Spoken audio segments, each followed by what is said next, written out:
Hello there. I am so glad that y'all are here tonight. I am Kat Hobson, your host, and you are watching Paranormal Experienced with Kat Hobson, even though it says Fate. But we're going to fix that.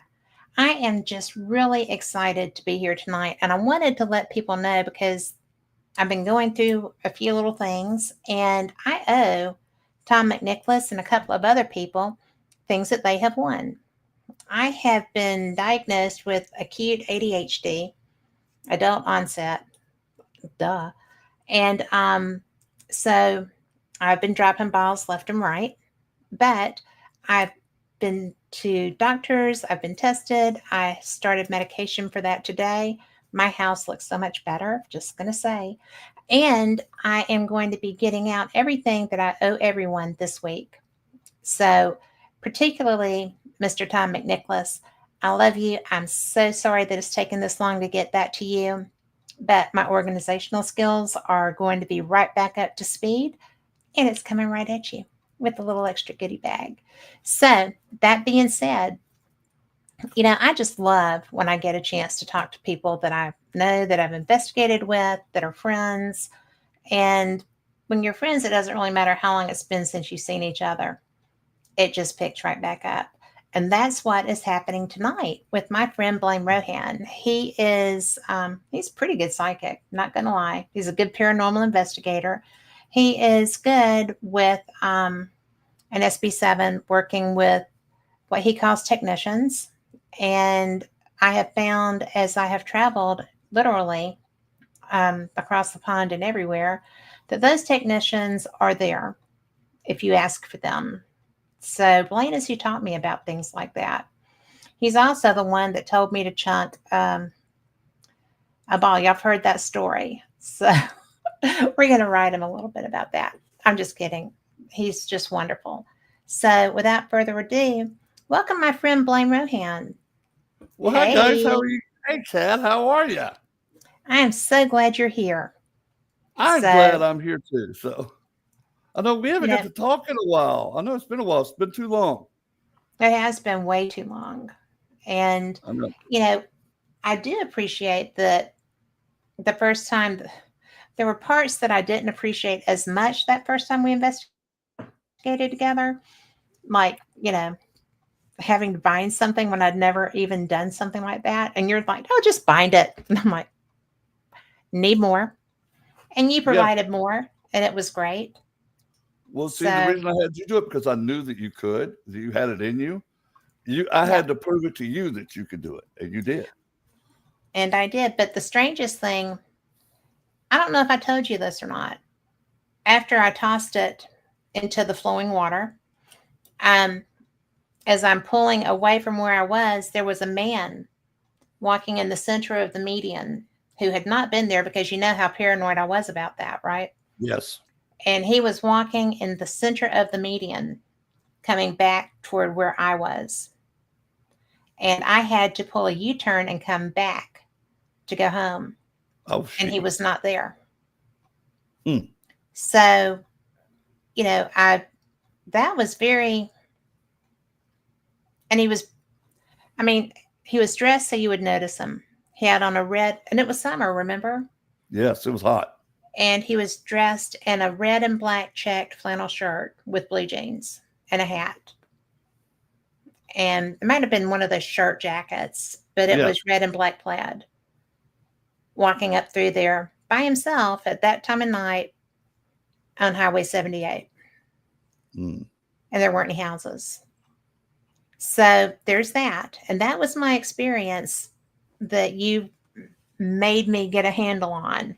But I just knew that ball wasn't coming to my house. No. And that ball wasn't coming back to those people's house, which it never did. He brought it out to the car to me. He thought we left it there. Yeah, I remember. Yeah. Remember, he called us and said, Blaine, what do I do with this thing? I said, are you near any water? And you go, well, I crossed a bridge here in a little bit that has water. I said, say a binding over it. Say I bind you to this ball and throw that crap in the water. And you throw it in the water. Now, I'm telling what you saw that night, though, with that man. That was the spirit that was in that ball. That's what I thought. So he didn't stay with us. It was showing you he was. No, listen to me. He was bound to that area. He could not move past that area anymore. So where you saw him was his limits. Oh, really? That's as far as he could go. Yeah. Well, then he was probably Yeah. ill. Oh, he was beyond pissed, but hey, that's a good thing because he got what he deserved because he didn't know how to treat people right, especially children. Well, yeah. I mean, anytime there's a child in a home, you have to be adamant, right? Mm-hmm. Exactly. Very adamant with it because I've learned a long time ago, spirits don't play fair, so why should we? They I'm do gonna not use play every fair.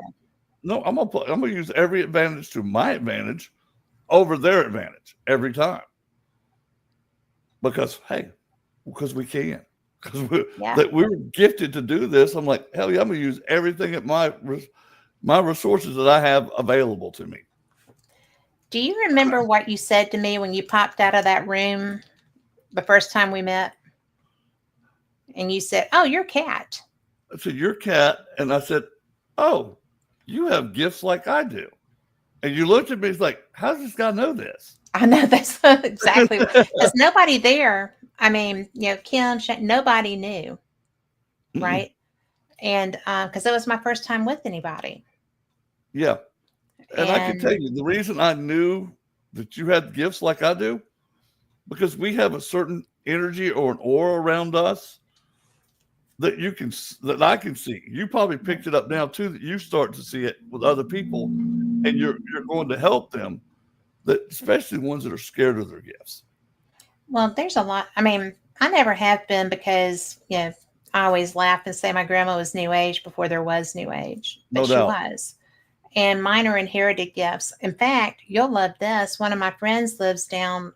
Friends, one of my cousins she found me on Facebook, and she sent me a message, and she's like, "Hey, I'm your fourth cousin, and we have a lot. We're a lot alike. We do some of the same things." And I was like, "Really? Seems odd." So anyway, we do. She does what I do, Right on. and her daughters do too. That's cool. Yeah, it See, is. now you have not only a blood kinship, you have a spiritual and Mm-hmm.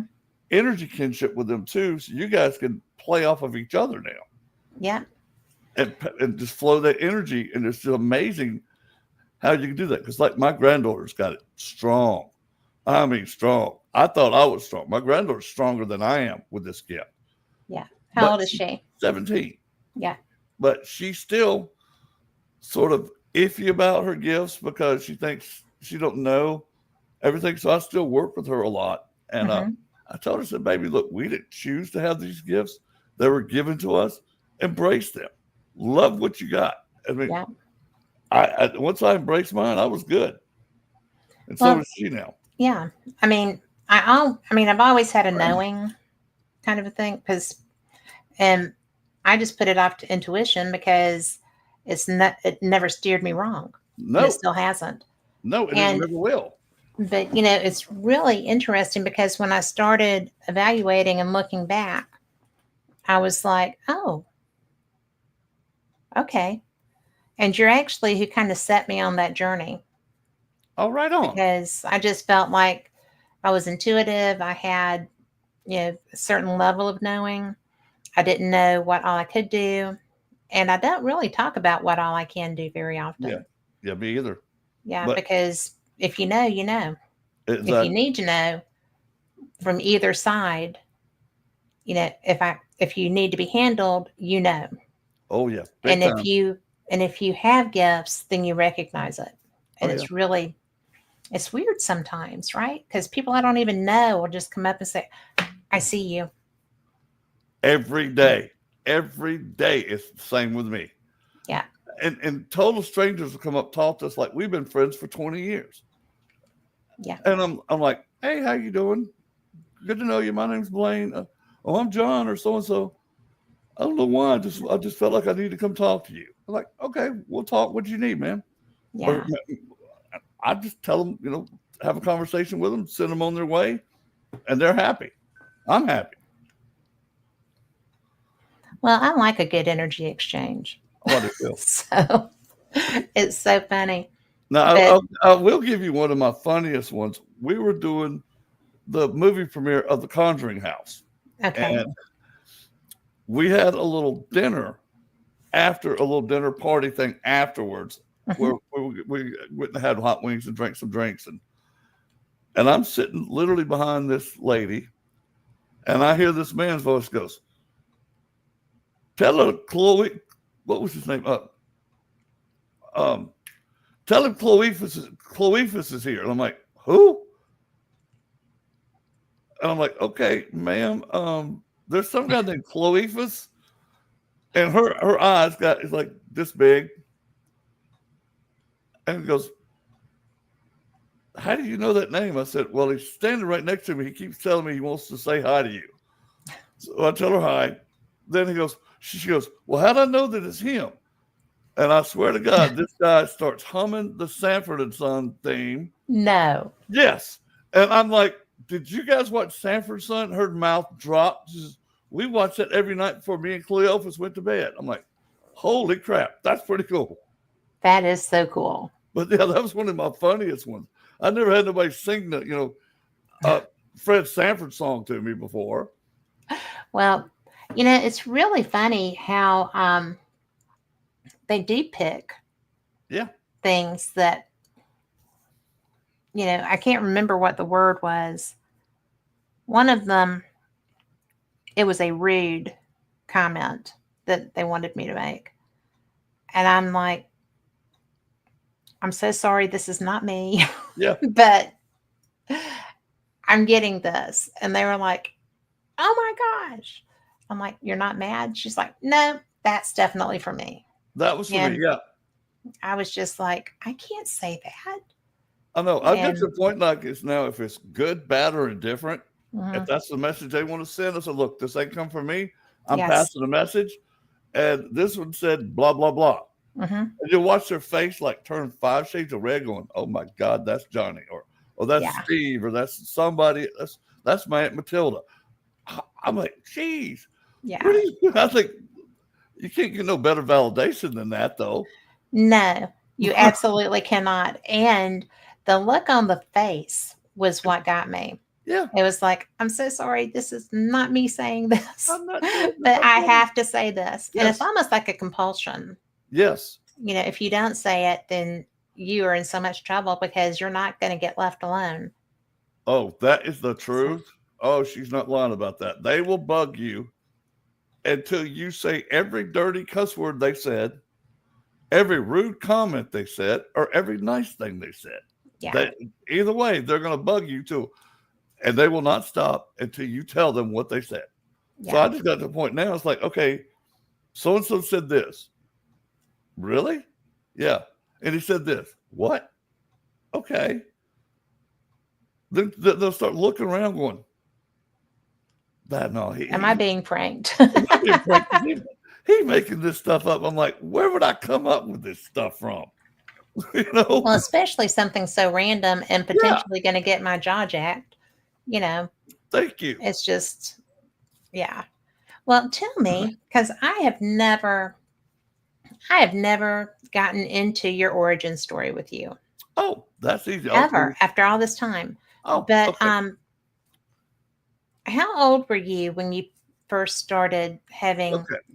things This happen? is my story. When I was 4 years old, we lived in Montgomery, Hmm. and we lived directly across the street from an old colored graveyard. It was all grown up and had open graves in it. But we go in there and pick wild strawberries, blackberries, blueberries, and plums from there. Some of the best ones you could ever find that were free. So I go over there with my grandmother, who's 100% uh, Cherokee, Hmm. and we go pick. So we had garbage sacks or grocery sacks or whatever you want to call them, the Right. old brown paper bags filled. Oh my gosh. And That was so much. I know. Well, my grandmother would sit there and make preserves and Hmm. pies and cakes out of them. So, and that's what she sold to make a little extra money. So the material was pretty much free for her. But walking back across the street, my grandmother told me to stop where I was, and she went across the street to our house. Well, as soon as I saw she made it safely across, I heard this lady crying. And I looked over my left shoulder, and this beautiful woman in a beautiful white dress was leaned over a grave, and she was bawling. Oh, no. And me being the little Southern boy that I am, I walked up to her. I said, "Ma'am, are you okay?" And I'll never forget this, Cat. She looked up at me, tears still in her eyes. She smiled, says, "I'm okay now, baby." And she was calm. And oh, my gosh. that's how it started for me. At 4 that I remember. It probably started before 4. Mm-hmm. And then as I was coming back across the street, of course, I made sure to look both ways while I didn't get killed. Always a plus. Before I got back across the road, my grandma was screaming, "I knew your little ass had the gift. I knew you had the gift." So that was I had my grandmother till I was about 7 years old, and she got remarried and moved. She married a military guy, and they moved. So I lost my whole support system. Oh, man. So I dealt with this gift by myself. And when you have the gift as strong as we do, mm-hmm. you see everything. You see people the way they lived. You see people the way they died. They mm-hmm. don't care how they show yourself, and they don't care that you're 5, 6, 7, 8 years old. They don't care. Yeah. They're going to show you what they want to show you. So I dealt with that my whole life. And when I got old enough, I told myself, I said, if I can ever help children that have these gifts, I am going to give them 110% to make sure that they get what I didn't have. You know, like our friend Lee Brown, she had her grandmother and mother as her support system. Yes. So she had something behind her. I did this on my own.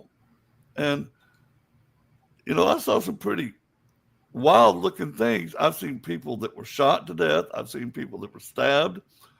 I've seen people that got hit by cars. I've seen any kind of death that you could think of. I saw them. I do not see that because I choose not to. I didn't have a choice. So, I didn't know how to block it. I didn't know how to block it. I thought everybody had gifts like I did, but I couldn't tell nobody. I couldn't say anything. Mm-hmm. Now I'll give you another funny story. When I was a child, one of my aunt's husband died, and you know, anybody in the South, if somebody dies, somebody from the church is coming to the house with all the food. Well, yeah. Well, they always come to give you that spiritual counseling, and the food always shows up anyway. Well, her husband hated other men. He was that jealous. When they showed up the house just to give their condolences, I watched him lift a vase off of the mantle and fling this thing at the door. I mean, he Nolan Ryan this thing at the door, and it shattered. All I saw was ass and elbows. Those two were back gone, and they were out. Yeah. I couldn't say nothing to nobody, but I started laughing because it made me laugh. I thought it was hilarious. Well, sure it was. I got in trouble for laughing. It's like, hey, I almost said, if y'all saw what I saw, you'd laugh too, but I didn't say anything. I just said, well, I'm just a stupid little kid, so I thought it was funny. That's what I think I said. Well, you know, the thing is that people in my family didn't talk about them having gifts, right? Oh, no. And so when my mom died not too long ago, she had Alzheimer's. Yeah. And she had moved into a little residential home where she wouldn't have to live by herself, and she just loved it, and the Alzheimer's hadn't taken over yet. And so I just went and took her out to lunch. And we were having lunch, and we were talking about the show, and she's like, "What is the name of that first show?" And I told her. And she was like, "Don't you just hate it when they line up alongside the bed and they won't go away?" She said, "I just finally tell them, I am tired. And I'm little, and you're going to have to go talk to my mom." So my mom was doing this at 4 years old with people lined up by her bed. Yep. And experience. And so, but I had not known that she did that. I did not know that she also had that. Mm-hmm. And, it's just really bizarre that I found, if I hadn't gone and taken her to lunch that day, I would have never known that she had abilities. No. I just always thought it was my grandma. Yeah. It usually does. It usually skips a generation. Like me, Mm-hmm. my mom didn't get it. I did. Mm-hmm. My daughter didn't get it, but my granddaughter did. Yeah. And so it'll probably keep following that line. Yeah. But I'd love to have the gifts we do. And I don't know, I guess I like being a freak because it's fun. It Because is I fun. like seeing spirits. I like talking to spirits. Um, I have a blast having conversations with spirits. Well, be honest, you have a blast talking to anybody, but That spirits is have to true. be just that much more fun. Oh, it is. You're right. You're right. I have not afraid to talk to anybody. I never have been. Nope. Um, I've never been afraid of public speaking. And I don't know, I was just gifted with the gift of gab. I love to talk. And Yeah. I like to tell stories and share stories. And Well, you have good ones to share. yeah, I have some So, fun stuff that I've got to do while we're in this field, man. yeah. But I've had some scary shit happen too. Um, what wasn't scary to me, it just sort of startled me. Okay. It's right before that I joined Kim's team. Hmm. I was with a couple of other buddies of mine. We did a house up in Shelby County. Well, this lady had 75 porcelain clown dolls in one room. And I'll give you the story behind dolls and clowns real quick. Yeah. Dolls were originally made to house the souls of the dead. Hmm. And clowns have always been evil. If you go back to what they called the high women, they would Hmm. rape, rob, and pillage people with their faces painted up all happy. And then you get John Wayne Gacy, another clown who's evil. So this lady had 75 of them sitting in one room, and they're just lined up against the wall. I opened the door, and one of these little bastards just lifted up off the ground, flew at me at the door. And my first reaction, because I played baseball, my Yeah. first reaction was to swing like I was swinging a baseball. And I remember hitting the thing, hit it back to the wall. I heard it go, "Ooh, shit." Yep. That's hilarious. Oh, it was funny. I thought Yeah. it didn't scare me. It sort of just pissed me off because it flew at me, I'm like, Yeah.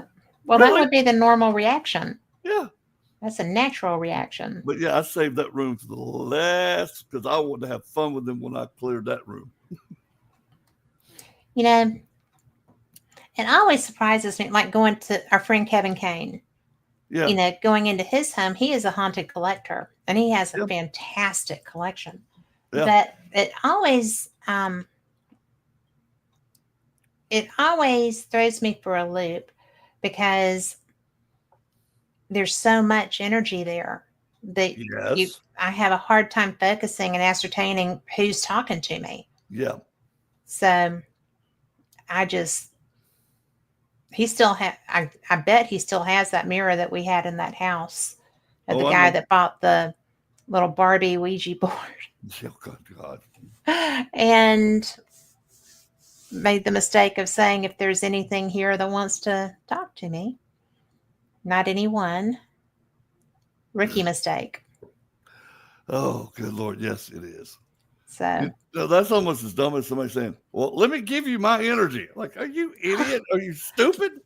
Come on. what I hate are the people that say you can use our energy, and I'm Oh, always very quick to say, no, you cannot use my energy. no, because energy is always around you. Why do I have to Yes. give up mine when there's energy already here for them to use? I don't have to give Yeah. them nothing. I can No. flow that energy to them, but it ain't mine. I'm giving them. I'm Nope. flowing energy to them, and once it leaves my body, it's done with me.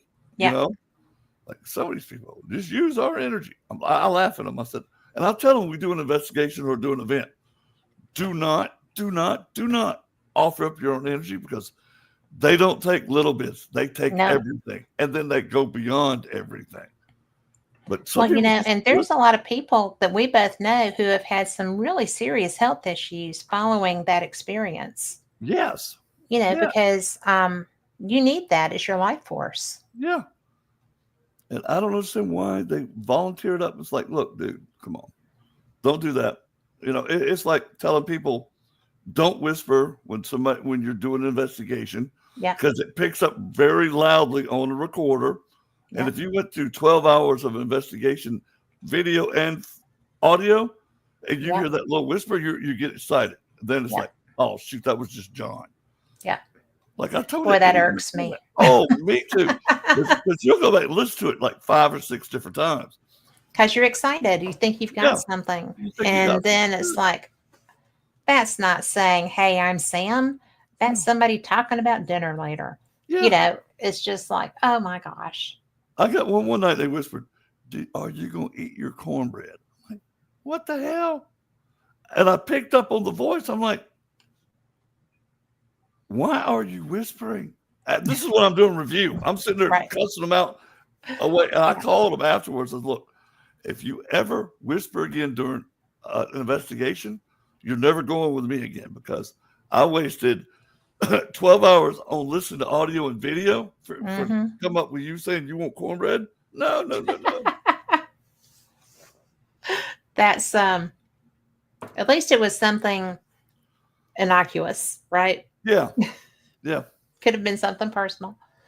But I've gotten personal things on my Oh, evidence review, and it's like, oh, I bet you didn't know I was going to hear that.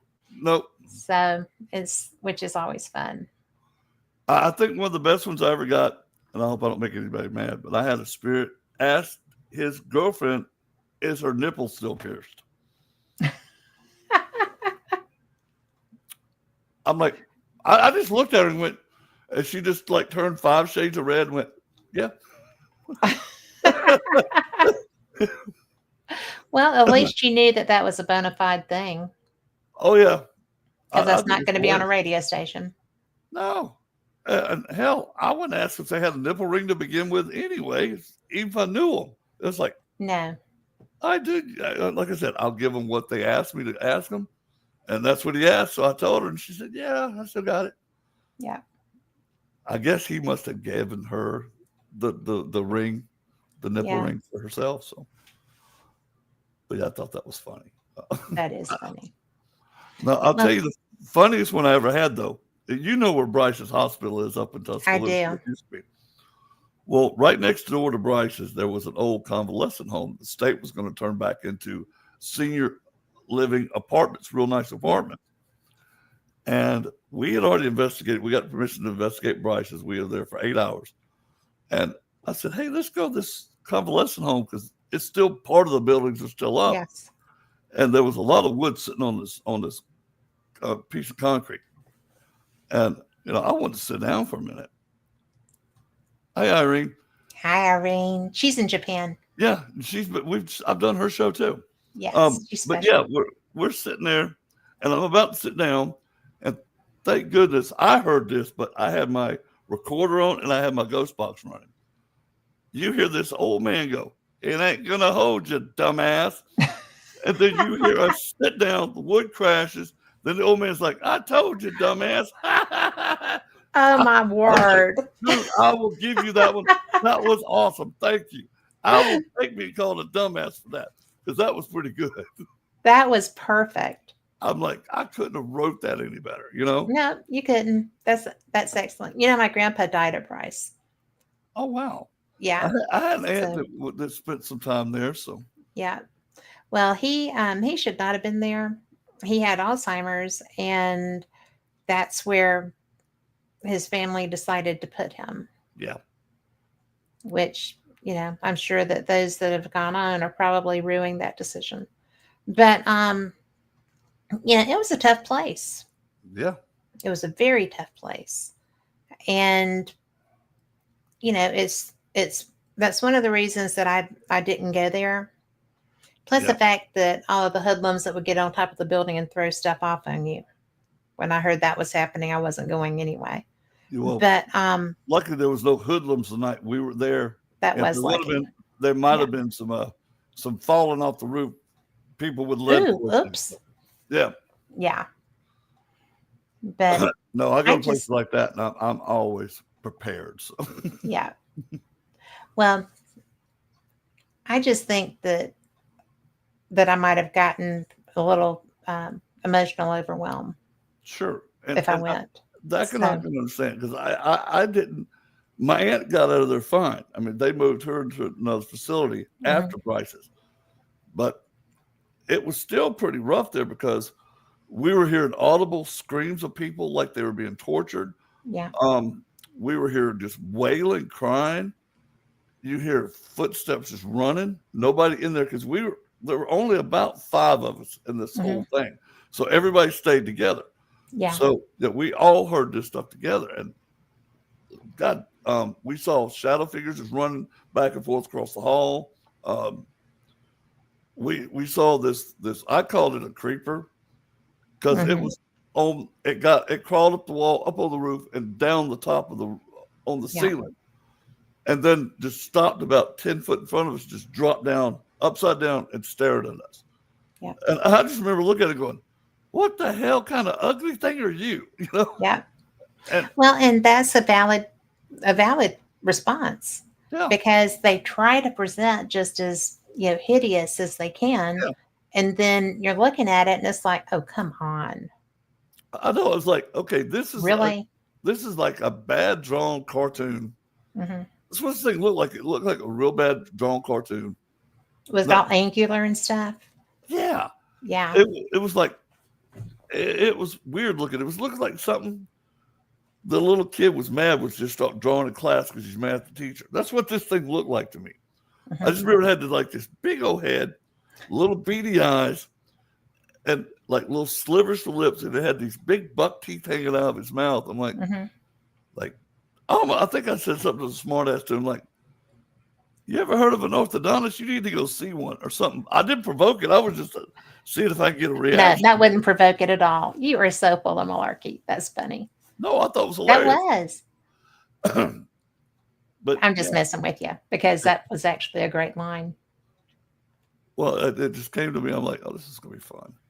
And then still, after all the stuff we saw, I think my favorite in there besides the spirits was the mama possum and her babies just walking right up to us and laying down. Get out of town. I'm like, I was waiting for this thing, the mama to jump us or something. No, it just brought her babies and laid down at our feet. I was like, well, how you doing? Have a nice evening. No, we walked the other way. I wasn't going to mess with them, Mama, that's just so random and pretty cool. I don't know what it is about animals and little kids around me, but they come to me for no reason. I have people that I'll go to their house and have them like the meanest dog or cats ever. Yeah. And within 5 seconds, they're up there next to me, laying at my feet or jumping up on my lap.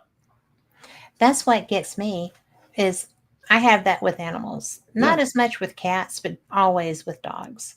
Yeah. Most cats. But cats are kind of different anyway. Thank you. But it's so interesting because my grandma always said it's because they know what you are, that they recognize energy.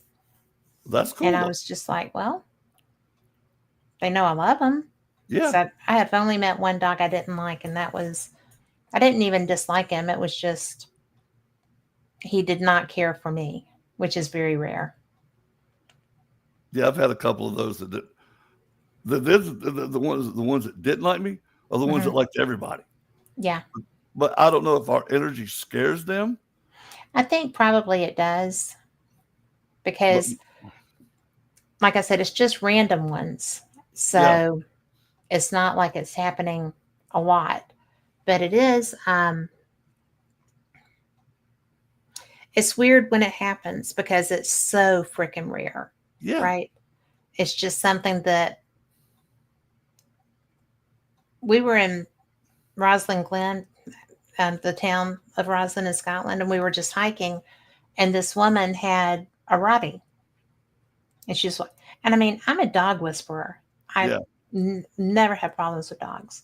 This dog is, I mean, it went for my face. Really? Yeah, I'm just standing there talking to his mom. And so then when we saw them down at the bottom of the glen, I was not, I didn't scream and run or anything. I'm just like, oh, okay, not going to work. So when we saw them at the bottom of the glen, he did the same thing. That never, ever happens, ever. I'm wondering, Kat, if it was not something that was beside you that the dog didn't like. Well, I don't know. It was my face he went for. Yeah, because you're the closest thing to what he saw. I'm wondering. That's a possibility. I'm wondering if he didn't see an elemental. near you. Scotland's full of them. Yeah. And we were in a glen. We were in a wood, Yeah. with a creek running through it and stuff. So probably there were things there. Yeah. I would be there if I were an elemental. Hell yeah, why not? I was there and I wasn't an elemental. I mean, And still enjoyed it, yeah. Yeah. So, but there was something because, like I said, the fact that that even happened once is so bizarre. Yeah. But for it to happen twice with the same animal was just like, no. Like I said, either it saw something beside you both places, or your energy scared the dog to death because he didn't know how to deal with your energy. Could be. I And mean, it was going to be elevated there because oh God, of the environment too. God So- is it over there. Plus, you got what, thousands of years of energy being around that place. Yes. And they always say energy never dies, so it's always going to be there, and it'll be It there is. after we're long gone. And luckily, you left your imprint there too. So your energy will be there too, which is cool. I think that's Yeah. Well, it's really interesting to me, all the things that you do. I mean, you're not just a psychic. You're not just a shaman, because I consider you a shaman. I am, yes. You're just so diverse.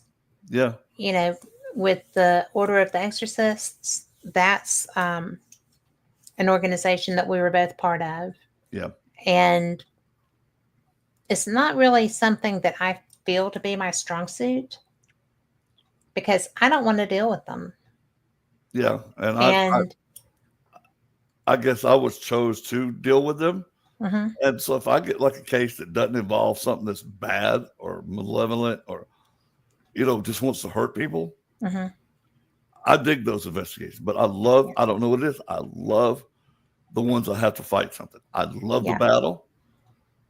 I like pitting my stuff against them because I don't use me. That's the beauty of it. Mm-hmm. I don't have to use me at all. I just call upon this person or this tribe or Mm-hmm. this spirit animal, and they show up.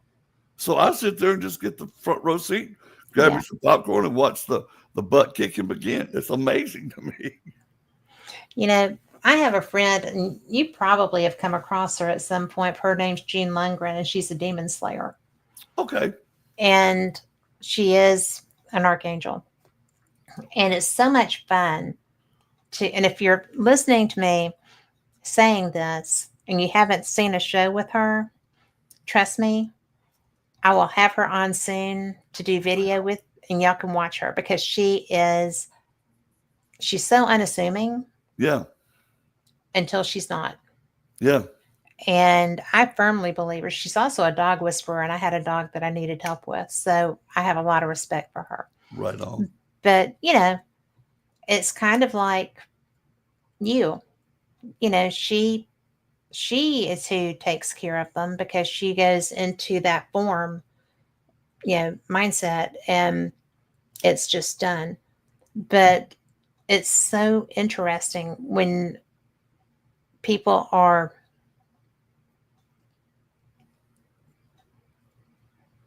surprised that demons can be beaten. Oh yeah. And I've watched them beg. I watched them plead. It's funny because I'll tell them, you are going to beg, you are going to plead, and you are going to do what we tell you to do. And then they'll dog cuss you, and it's funny. And all of a sudden you'll see them lose that will, and then their head will go down because they know they've been beaten really bad, and they'll scream, they'll holler, they'll plead, make it stop, please make it stop. I've had that many times. Make it go away. I can't handle this no more. I've heard all of this from them. And I tell them before what happens, what's going to happen to them. And they don't believe me, but I know what my guides are telling me. And I know what's around me protection-wise. And I just think it's hilarious because I don't provoke any of them. I just tell them what's going to happen, plain fact, and it happens. Yeah. We had one. I'll tell you what it was. It was the trigger object was a clown, a KKK outfit. The guy that owned it back in the 1800s, he was a rapist, a murderer, and a child molester. And he was attached to that KKK robe. When we did the clearing on that, he cussed, he spat, he threw things. He held children's spirits, which would really piss him off when I let all his children's spirits go because he didn't have control no more. Mm-hmm. And he actually threatened Matt Brown, whose dad was in the hospital, and just said, keep this up. I'm going to go hurt Matt's dad. I said, be the last person you ever hurt. Yep. And I thought it was funny. He threatened me. He's like, I'm going to go take care of your wife. I said, good luck getting in there. Protection I got around this house. You ain't getting nowhere near my house. Have fun. And I told him, I said, look, you are going to cry. You're going to beg and you're going to plead. And when we got done with him, when I binded him where he could not move anymore, he begged, he pleaded, he cried. And my buddy Stan still has that as one of his haunted objects. Mm-hmm. And he said, Blaine, I can still hear that thing hollering. I said, I hope it hollers every day. Yeah. Because it got what it deserved. It was not a good person in life, and it wasn't a good person in death. And I had no problem dealing with this thing. I enjoyed it quite much, to be honest with you. Well, how do you ascertain? I know that there's a lot that we come across. Yeah. And for the average person who is relatively a novice in investigations and maybe having trouble recognizing what it is that they're interacting with, because you know, there is some role playing that spirits and entities do. Yes. To either try to calm it or to fool you into thinking it's calm. Yeah. Or the way I do it is I'm very good at picking up energy fields. Mm-hmm. And I always pick up your true energy. And just say you're really bad, malevolent spirit, and you're trying to fake me saying you're a nice little girl or a sweet little boy or whatever. Mm-hmm. I see your true energy. I see your facade. And it's just, people think I'm crazy when I say this, but it's like, you ever watch the commercial where the people got the little signs with their faces on them, like for depression and stuff? Yes. That's what I see. But it's clear, but I see their true natural energy. And I pick up on it very easily. A lot of people, I wish everybody had this gift, but I wish they did too. Because it would help people so much, because you'd be able to tell when somebody's not good for you to be around you, or you don't need to be around them, or you pick up, hey, I need to be around this person because I like their energies matching mine, or it flows together. But the way I always like to say it is you meet people for a reason. Either they're a lesson or a blessing, one of the two. That's true. And you'll know especially with us, I'm going to know within the first 3 to 5 seconds if I'm going to waste my energy trying to talk to you or be your friend. I will be cordial with you. I will treat you with dignity and respect. But we're not going out and have a couple of beers after the investigation's over with, you know? Right. I do know. Yeah. Yeah, true. You do. And if they got a good energy, we always seem to gravitate back toward each other. Like me and you haven't talked in a few years, but we can pick up our conversation right where we left off a few years ago, because that energy field between us two has always been good. It has. It always been like a positive energy flow between the two of us. And we're both good people, and we're both kind people when we need to be. And we can be mean when we need to be, though. But that's just our nature. Yeah. And that's pretty much everybody. But Yeah. I try to give everybody, treat them like I want to be treated. And I do the same with spirits. I try to give them a chance because sometimes they don't know. All they've been told is, okay, you're going straight to hell if you were bad, or you're going straight to heaven. Well, we both know Yes. that there's an in between There that they sure go to is. before they go there. So they're worried. And I've had some of the most nasty, ill-mannered, when they were people, were petrified as Hmm. as a spirit because they Yeah. didn't know what they had and they didn't think they had any redeeming qualities to them. And then I explained to them, I said, look, okay, this is just like life. You're born, you take your first steps, you go to school, blah, blah, blah, until you pass away. Well, you're learning something every day that you're in this body that you're in now. Yes. And the next level, you've got to go up different levels there too. Now, the cool thing about this is you're getting the lessons you needed to have that you didn't make on this earth. Hmm. So you're redeeming yourself by going through these different levels. And this is the coolest thing that spirits have ever told me. It says, you can go to any level or back to any level that you came from, except the body you came out of. I'm like, that's pretty cool. You Well, I might think go, it's cool. yeah, I think you might go back into another body, but you're getting another life lesson. And Hmm. I think we all have those life lessons because everybody has deja vu sometimes. Well, I'm going to tell you that. Hi, Randy. Oh, he's a newbie to our live chat. I'm glad you're Hi, here. Randy. So you come back anytime because we always have a good time. Always. But it's one of those interesting things because I know people, and I'm pretty sure, like my grandmother, my paternal grandmother, when she passed, she was ready. She lived way past her husband Yeah. and was not the healthiest. Yeah. And she had epilepsy, which at that point in time was not considered anything but bad, right? Yeah. And but I'm pretty sure that when she was done, she was done. Yeah. She was just, I'm out of here. This has been lonely and tough, and Yeah. I'm out. Yeah. And you know, I know that I know other people that don't cross because of the fear factor. Yes. They've been told all their lives that if you don't do certain things, and you are not going anywhere Oh, positive. yeah. Oh, yeah. And it's so drummed in the head, Oh, yeah. right? And so they're like, I'm not moving. No, Yeah. this is my house. This is I'm my not house. I'm not leaving. going nowhere. Yeah. Like it or no, like it, I'm staying. This is my house. Yeah, Yeah. I say it a lot. But what is funny though, when we can actually talk to those spirits and tell them, hey, Hmm. look, this is what's going to happen for you. I And always it's tell them, okay.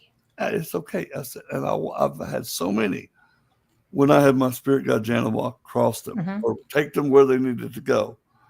How many times I've watched that spirit turn around and look at me and goes, thank you, Blaine. I didn't know this was possible. I Yeah. heard that probably thousands of times, and I still get excited every time I hear it Yeah. because it's just amazing to me that we get to do cool stuff like that, Yeah, I do. Yeah, you do know. Well, I mean, I because, and I don't tell people what I do. Yeah, I don't either. I just, and it's so random because I have had people come up to me and say, "Oh, I know what you are," and I'm like, "Do you now? What do you think I am?" you know, a nice woman, Yeah, cute, what, and they're like, "You're special," yeah, and I'm like, "You obviously are mistaking me for somebody that's nice," But because there are times that you don't really want to be broadcasting No. what you do. I mean, an example, a friend of mine owns a jail in Ohio. Brilliant, brilliant location to investigate. And her brother wanted to make an energy grid. And he opened up the conversation with spirits saying, you can use any of our energy. Hey, Mary Strickland, I love you. And so I'm like, no, cannot do that. Yeah. And, you don't give away somebody else's energy. No. And so he wanted, I was like, we can build energy.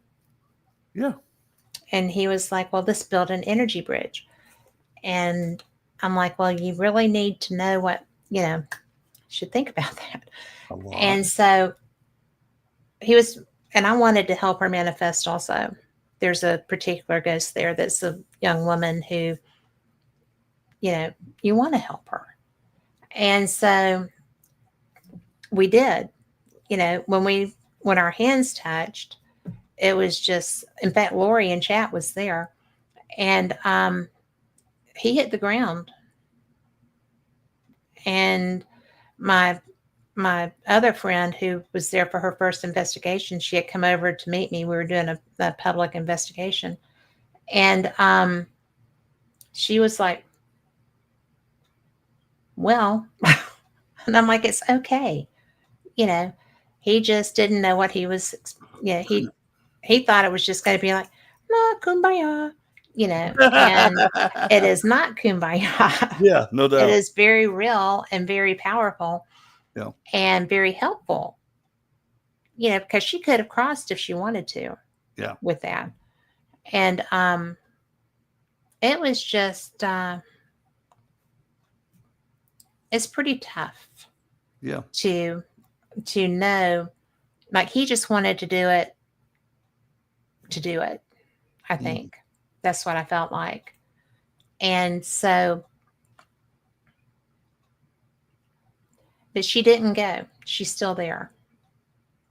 And I think there's a whole story behind that ghost. Yeah. But it's, I'm going to take that for those listening. If you're anywhere up north, I'm talking about the old Paulding Jail in Paulding, Ohio. It's like 19 miles out of the Indianapolis airport. It's easy to get to. And not Indian. Lori, is that Indianapolis? I need help with that. It's not Indianapolis. Fort Wayne. Okay. It's on the Ohio line. But I think it's Fort Wayne. But it's so interesting because that's the most haunted place consistently with resident spirits that I've ever been. And that includes Old South Pittsburgh, Sloss, anywhere. I need to take you down to Pauley Jail in Union Springs, Alabama. That one. I've never been there. Oh my God. It is. We've got so much stuff in that place. I've got video of a man's legs swinging where he hung himself in there. Crap. It was pretty cool video. I was like, because and it's funny, they have an actual floor drop for hanging, but nobody was officially hung there. But there were 14 people that were hung there that were off the record. So how did they keep them off the record? Just didn't write them down. They wrote them off as drunks or derelicts or hobos or whatever. Nobody come to claim them, so they put them in potter's graves and it was done with them. Wow. Yep. I bet that place has got some serious activity. Oh, God, does it ever. Now, this is funny. It is literally right across the street. I mean, in the same parking lot as the Union Springs Sheriff's Office. They will not come across the street unless one of us is over there. I finally got one of the sheriff deputies to walk in the place with me, and he heard one of the cells shut upstairs, and I know what nobody there. All I saw was ass and elbows back across the street. And he said, I don't know how you crazy folks do this, but I ain't doing with this today. I deal with live criminals, not dead criminals. I would. Where is that? Union Springs is just a little southeast of Montgomery. There's Like you're not. going toward 231? Um, Am I going toward sort, Panama City? sort of. It's a little bit above that. I'm trying to remember what. It's off of Highway 80, which you Okay. go Highway 80 from Alabama line all the way to the Georgia line. Well, it goes right through by the jail. And the reason I asked Okay. it was the jail you went to, was it Mhm. made by a company called Pauley? Because they made a buttload of jails in the No, United States. it's just in Paulding County, Okay. but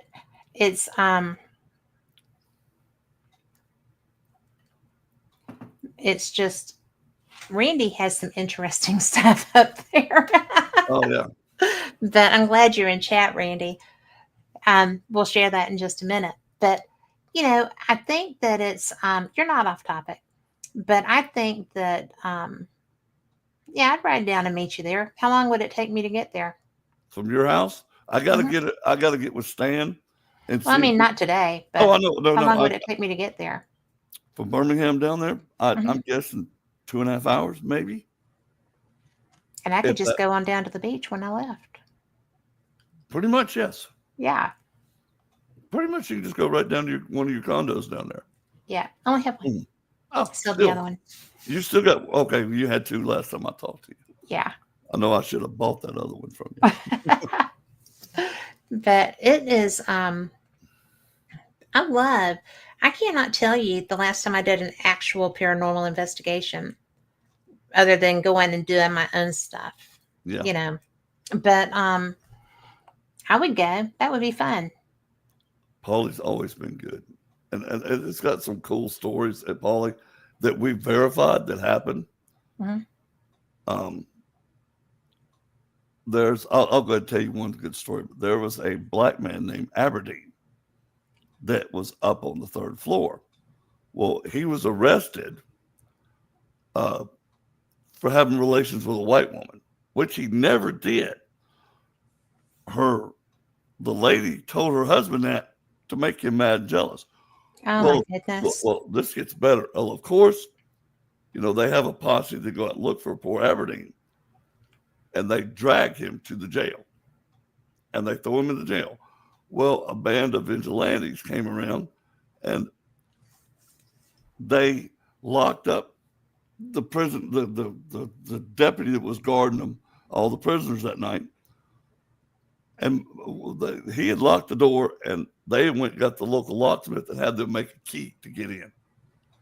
They drug poor Aberdeen down the third, second, first floor, drug him out of the building, took him about 4 miles down the road, and then they hung him, and then they all shot him. I think he had over 157 bullets in him when they were done with him.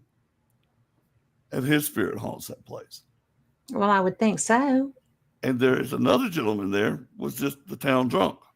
And his wife called the cops on him, just where he goes to jail and sleep it off. Oh, no. Well, we don't know if he lit a cigarette and caught himself on fire or somebody threw a match on it and caught him on fire. We don't know. I could never get it out of him if he did it or somebody else did it.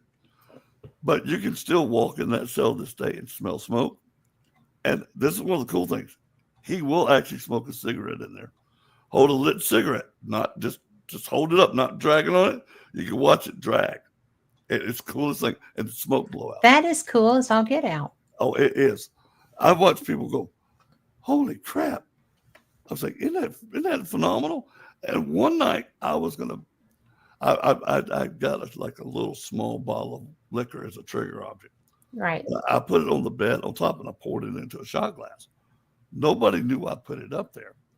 When we came upstairs to investigate that part of the floor, nobody been upstairs but me. Come up there and that glass of whiskey was empty. It was empty. Not on the floor, not on the bed. It was gone. Empty. So I think, oh boy. Also cool. Yeah. But yeah, Paulie's always been good. You get stuff out in the yard, you get stuff in the jail. Yeah, they had women in the jail. It was one of the first places in Alabama that actually housed women before they started building prisons for them. Right. So the whole first floor is nothing but women. There's probably about 3 cells in there, and about, I think it's like 6 beds in each room, all against the wall. So we've got stuff in there a lot. Heard the cells open and shut. Now the front door to the place is like heavy. It's probably, I'd say that thing weighs 300 pounds. And I've heard that thing open up in the middle of the night. It ain't wind pushing this thing open, let me tell you. No. But we actually had it shut with a wood block under it where it wouldn't move. And something kicked the wood block out and opened the door. I mean, it slammed the door against the wall. Get out. Oh, wow. I was like, that's so cool. I was like, can you do that again? Because this time I wanted to film it. I wish I had cameras running down there. Yeah. But I knew everybody was. We were all accounted for because all of us ended up staying downstairs in this room that used to be, I guess it was the sheriff's room, where they could go in there and do their paperwork and sit by a fireplace and all that fun stuff. Right. We had like cots and stuff laid out on the floor. So I knew where everybody was. Nobody was up. So we all heard it. I'm like, then I went and looked. I went running because it's probably about maybe 30 feet from where we were laying. And you can't see the door right away because it's just off to the right a little bit. Okay. But I ran up there and was like, holy crap, somebody opened this door. I was like, this is bad. With intent. With intent. Because I wasn't nobody into trying to get in, I can tell you that. Because most people in town are scared to death of that jail. So even the cops. So I know somebody out there. That's interesting to me because the Paulding jail in Ohio, I mean, it's so active. It is so active. And I don't think people are really that scared of it. It's that Paulding is near the town of Defiance. And so Defiance has programs for people with needs and stuff like that. And they come and, do, Shelley sponsors them when they do their events in Defiance and stuff like that, and lets them come to the jail and do stuff. It's really cool. Right on. And so that jail, I have never heard anything in that jail being disrespectful except when I made them mad. And I was trying to do a live show from the cell block. The only place to set a laptop was the table in there. And over that table is where a man was found hung. Yeah. So they thought I was being disrespectful. And every cell door in that cell block was banging. Not moving, but banging. Cool. They were stomping all over the place. Yeah. My producer could hear what they were saying. He said, I can hear them. I'll let you know when it's time to go. I was like, good enough. Yeah, really. And so it just kept, I'm hearing all this noise and nothing's moving, right? Yeah. And so a few minutes later, he said, pick up your laptop and get out of there now. Yeah. And I'm like, what? He's like, now. So I did. And Shelley has a portal, and she bought the plans and built it herself. Oh, right on. Yeah, it's so awesome. And I was like, we need that portal on. Yes. And you're going to have to start this conversation because I am mad. And because they were messing with my electronics too. So it was crazy. And so, we had a conversation. And I was like, I'm here to help her. And they were like, really? Actually said, really? Really? And I'm like, well, I'm not here for my help. I've got a 9-hour drive tomorrow. Blah, blah, blah, blah. Because you know me. Too well. So I was just like, And this is just so uncool. Yeah. And so we all calmed down and we talked. And so it was diffused because I was as mad as they were. Can imagine. So it was just like, why are you messing with my stuff? I'm here to help. I'm trying to help raise awareness of you, blah, blah, blah, blah, blah. And so, and I had to take a shower there that night. I was sleeping there that night, right? And I'm like, you don't come in the bathroom. Yep. So it was so funny because it was fine. It calmed down when I was leaving. And I tell people this all the time. And if you listen all the time, you've heard this. But when I got in my car, because I have Sirius in all my cars, I love it. And I was listening to it, and it was I was on the Kenny Chesney channel, and he was singing along, and it jumped, and it switched over to that song "Goes to My House." And I'm like, you smart Alex. You smart Alex. And I mean, because Sirius don't skip, right? Nope. So I was just like, bye, guys. Thanks. Yep. But it was so funny because I had to sleep there that night. And even when they're not mad, there's shadows running all over my room. Yeah. And I was just like, well, there you go. Every time we go to Paula, you hear like the cups against the cells, cling, cling, cling, cling. They like doing that. They like stomping because I think all of them had them Herman Munster prison boots on. And it's like you stomp, stomp, stomp, stomp, 24 hours a day. It doesn't matter. That's what these guys were doing. It was so loud. It's very loud. Outside the jail, it's quiet. There's like, you hear nothing. Yeah. And then all of a sudden you walk through that door, you'll hear, or ding, ding, ding, ding, or so-and-so's loose, or. So they're actually pulling audibles. Oh, big time. You heard a woman in there one night, and out of the women's section over there, she was like, well, I guess they just going to take my baby now. I'm like, oh, my goodness. Like, really? Sorry, lady. Shouldn't have admitted crime. You wouldn't lose your youngins.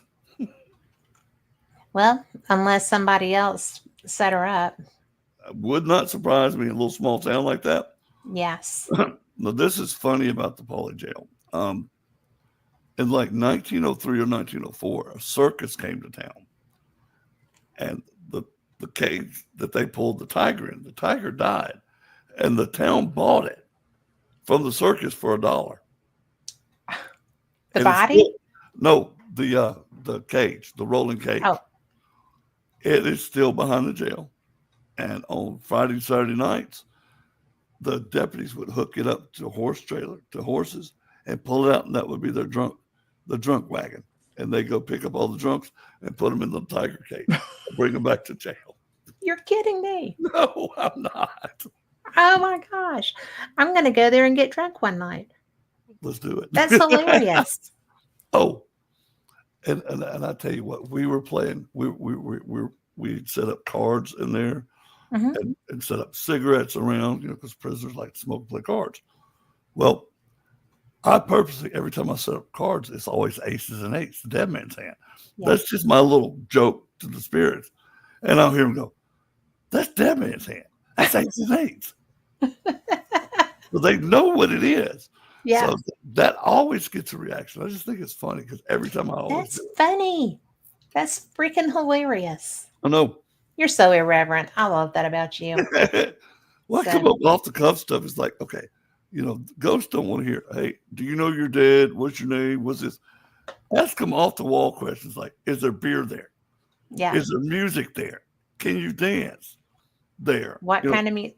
What kind of music? Yeah. What's going on there? Lori in chat. Lori Dorsey. She's my investigation partner, my travel partner, and my best friend. She's in Ohio. She goes to the potting jail all the time. Right on. And so she always She plays Elvis, and she plays Johnny Cash. Right on. And when we were up at the Mansfield Reformatory, every time we go up there, that's what she plays. That's And pretty cool, we were in I can't remember, the warden's chambers, up around where his family lived. Yeah. And it was so funny because she's sitting there playing it. First of all, it was shortly after my dad passed. We were in the hallway going towards that living section, and I smelled the cherry tobacco. Mm-hmm. And my dad smoked those cigars and used that in his pipe. He liked that tobacco. So I'm smelling that. So I'm getting pulled through, right? I'm following that scent. Yeah. And everybody else is, following too. And it's taking us to the warden's section. And so we get there and Lori starts playing her music. He's dancing on her. That's hilarious. Yes, I'm using my night, not my night vision, my thermal stuff. Oh, your thermal. Okay. And he's just dancing away on her. And That's Vicky is using her SLS. Yeah. And I mean, there he is. He's just getting down on her, right? And it was so funny. And it's really cool. But she's a good investigator. Yeah. And now Polly always played Jailhouse Rock by Elvis. Mm-hmm. Folsom County Blues. Yeah. For them. And I always play Elvis's Trouble and Evil. They love those 3-4 songs. Yeah. It's just they would get all excited about when you play Jailhouse Rock or play Trouble or Evil. I think it's just hilarious that they respond to that. Lori said we were on the stairs, but we were on the stairs at the warden's part. Oh. And he just kept dancing. Nice. So I just love stuff like that. Yeah. And it's just, the K2 was pegged. All of the K2s were pegged. Well, that's but it was, I love when you can get them to play with you. Well, see, that's what I love about Polly. There is no electricity in the whole building. Yeah. The police station is literally like a football field away, but the power lines are in the front of the building, not in the back. So you're not picking up any stray electricity. So whatever you get in there, you're getting for real. That is so cool. Oh. Yeah, we get K2s on demand there. Any meter you want to bring in there, I'm like, hey, make it all red or make it go all the way to the right. Go right to the right or go all red. And they'll turn flashlights on and off. And it's just one of those amazing places. I love it when they play with flashlights. I know. I mean, because that is such a clear visual. You can't mistake it for anything. Yep. There's nothing else that it could be. Well, we said Righteous Brothers too. Absolutely. Yep. And, of course, the Righteous Brothers gets me dancing, so that's all good. Right on. But, I just think nothing else is going to make that light come on. Yeah. Period. And to me, that's some of the most clear-cut evidence that you can have. Oh, definitely, because you're not doing it. Yeah. And when they do it on command, mm-hmm. and you could actually watch the light go from dim to bright, then back down to dim again, it's like, okay, this is pretty cool. This is real cool. Were you with us that night at the Vestavia Hills Library when the show came out? Yes. Well, do you remember we did a little investigation there? Mm-hmm. And the lights were, the lights were crazy. And yes. I don't think that the library was haunted, but I think it was the spirits that were,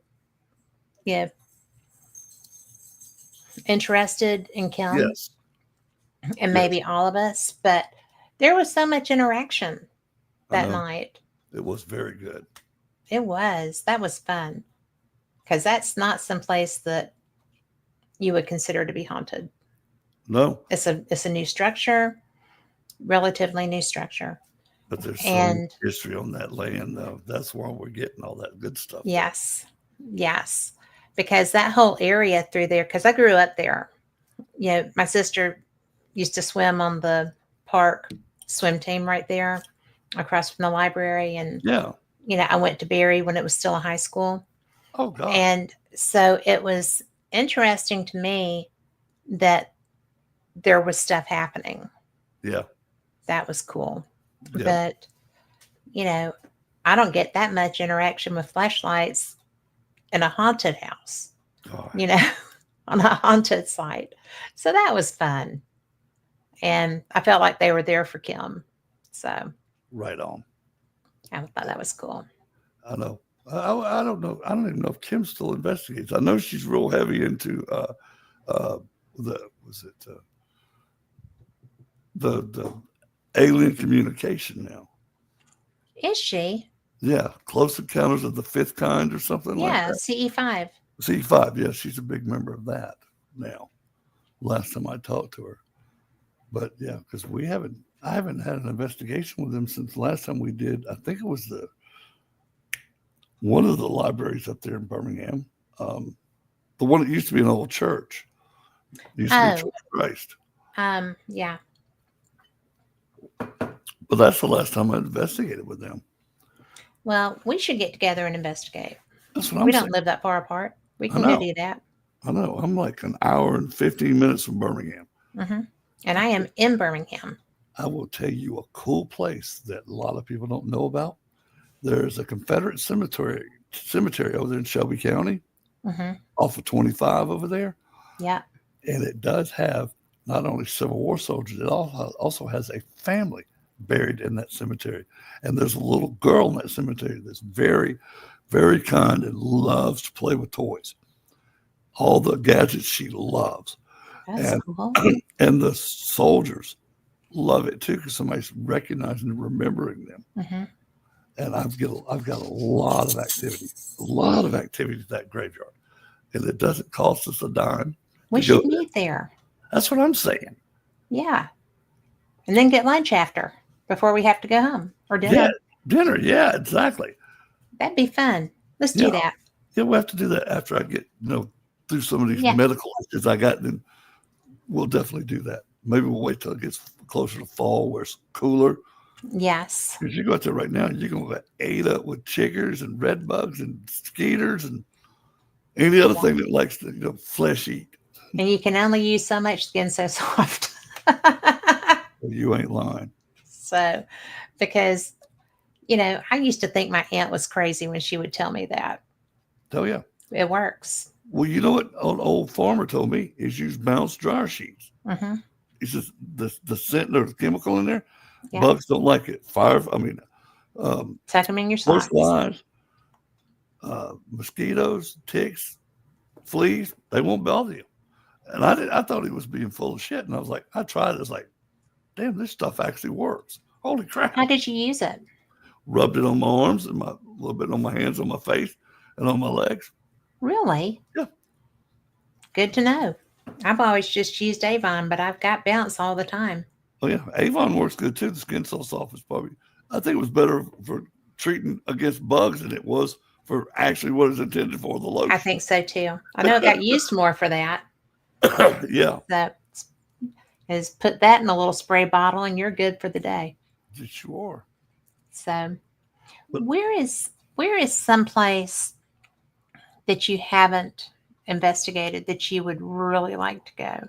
Oh, see, I've investigated so many places now. I'm trying to think where I'd love to go, because I've investigated all over the world like you have. Yeah. The Valley of the Kings in Egypt. Yes. I would love to go into Tut's tomb and all the other tombs in the Queen's tombs and just sit down and have conversations with them. Yes. And let them know that they're still being remembered, they're still being cherished and loved, and that people 2,500 to 3,000 years or more are still talking about you. That was their whole deal anyway.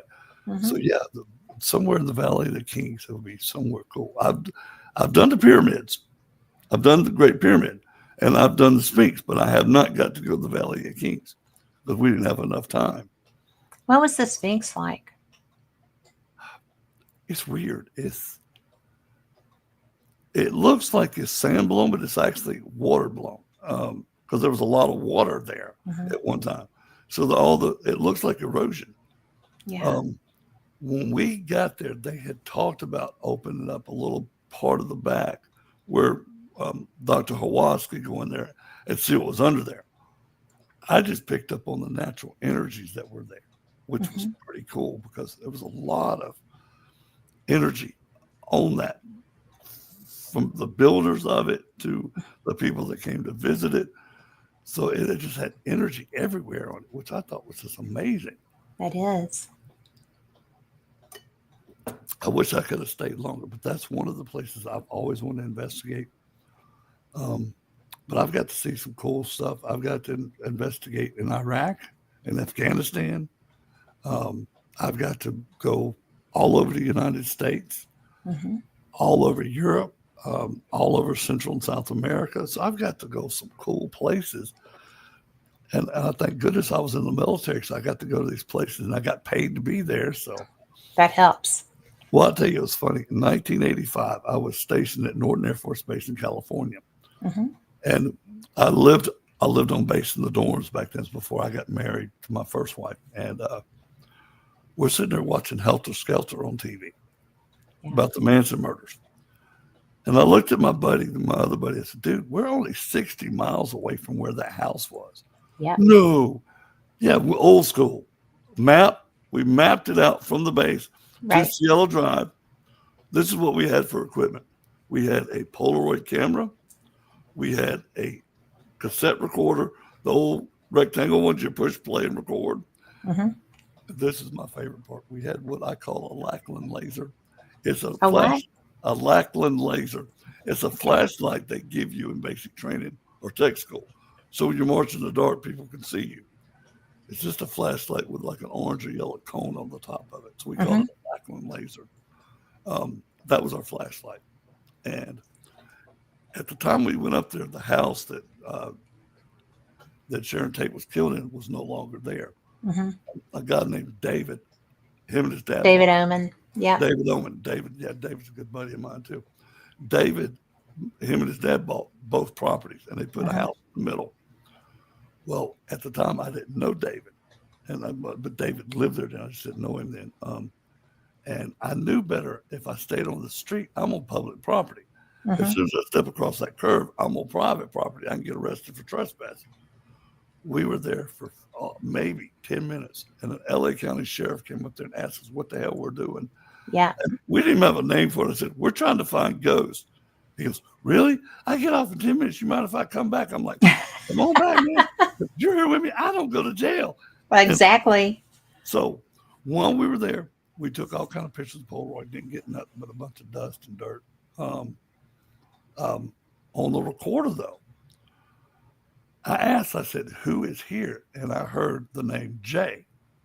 And I said, Jay, what did you do? He said, I cut hair. Jay Sebring was like Vidal Sassoon. He was one of those famous Hollywood hairstylists, good friends with Sharon Tate. And then the next one I got, this is weird, I started smelling coffee.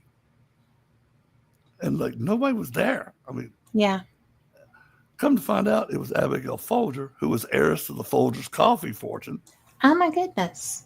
And I asked her, I said, what did your family do? And I hear coffee. I'm like, okay, it can't be, that's her. Yeah. And the last one I got, this is the third EVP I ever called. And I hear Sharon Tate go, they killed me, they killed my baby. That was my God. Yeah. That one, I'm like, okay, that I know that's validation because she begged for her baby's life. Yeah. And let me remember which one it was. One of the Manson girls said, I don't care, bitch, about you or your baby. Yeah.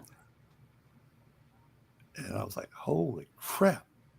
But to get those three was like unreal because we didn't know what EVPs were back then. We were just hoping we'd catch somebody talking. We'd hear them talk, Yeah. But to get those three things, I feel bad because all the military moves I made, I ended up losing that cassette tape. And I never got to transfer it over to a digital format. So I always feel bad that I don't Yeah. have it. But I got the memory of the three EVPs I call. Well, that is so cool. I wish that you had met David then, I know. because he does, his house is haunted. Oh, yeah. And, he lets you go in and hang with him. Yeah. But, because he's very attached Oh boy. Is to that story.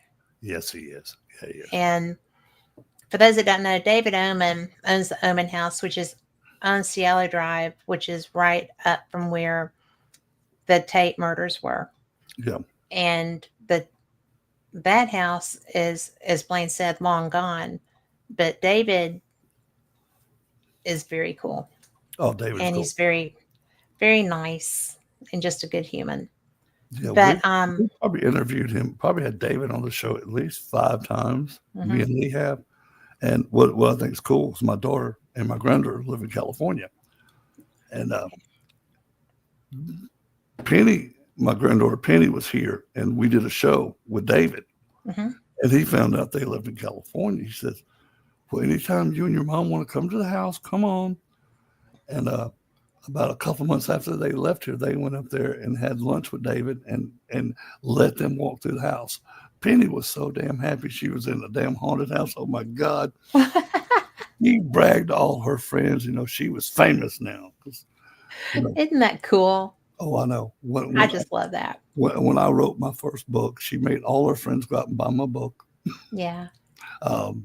They went and when I filmed my TV show for Mission Unexplained for the Science Channel, she had all her friends get the Science Channel where they could watch her grandpa on TV, and all of them watched.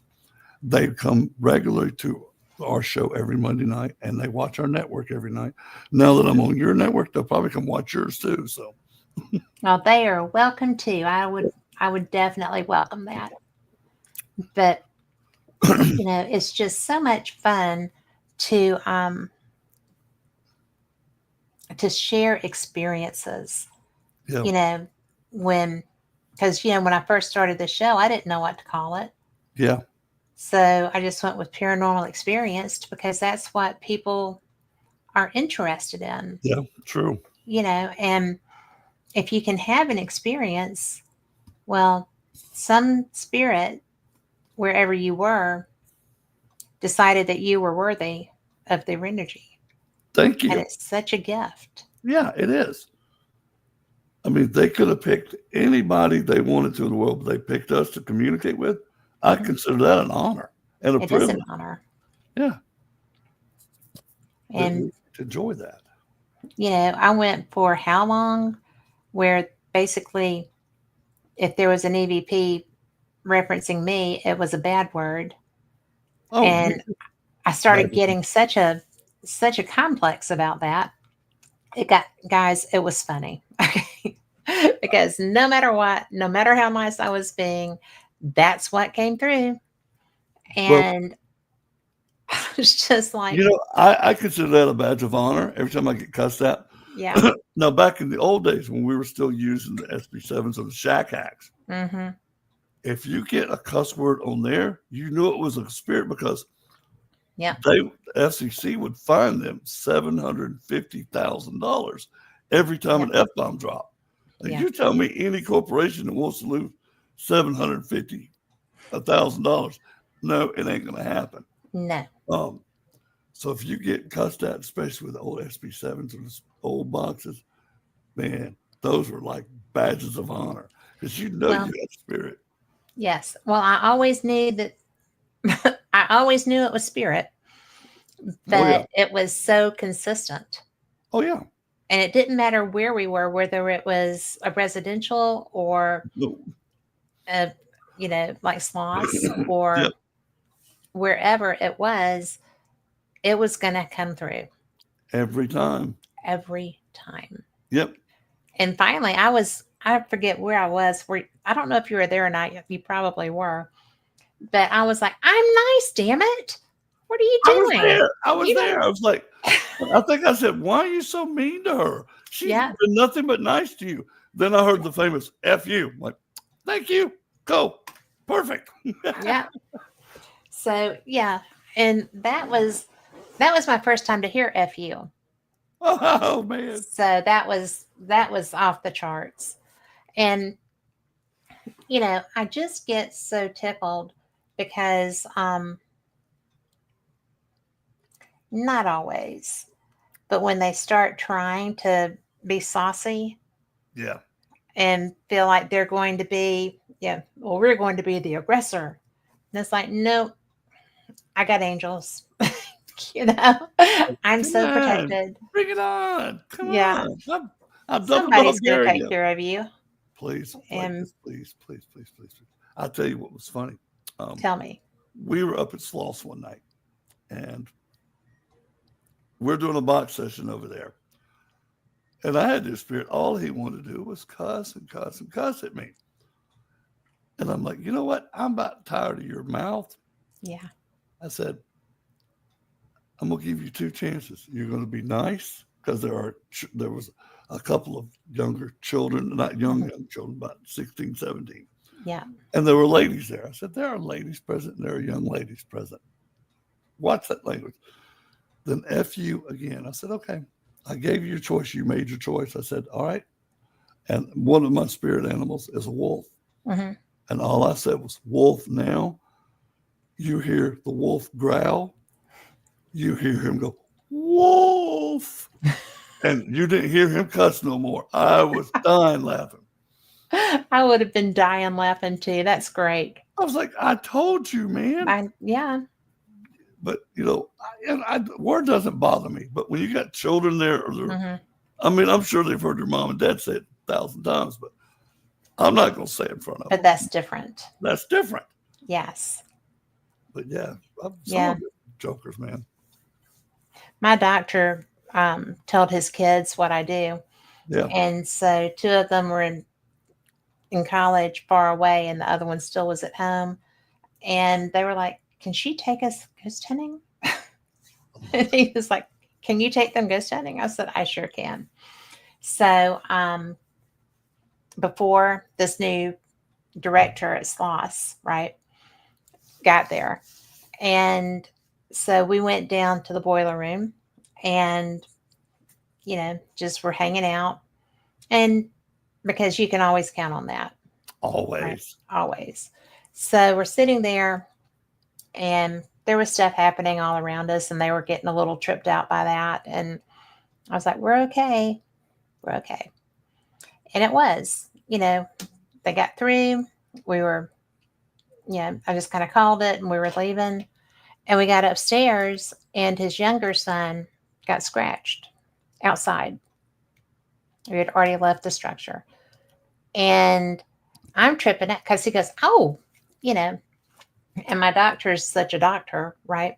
So, his son looked and he had a scratch on his abdomen. And I was like, he got scratched. And my doctor's like, yes, that's abraded skin. And I'm like, he got scratched. He got scratched. Battle And I'm scar. just like, Yeah. I'm like, oh my gosh. Nobody ever gets scratched with me, Oh, I do, but yeah, I'll get scratched, hit, punched, thrown downstairs, kicked. I'm used to it. I think it's funny. I call it battle scars. Yeah. Well, that's what they are. Yep.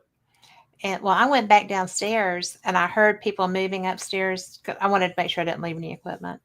And so I gone back down to the boiler room and was, just bebopping around in there, shining the light everywhere.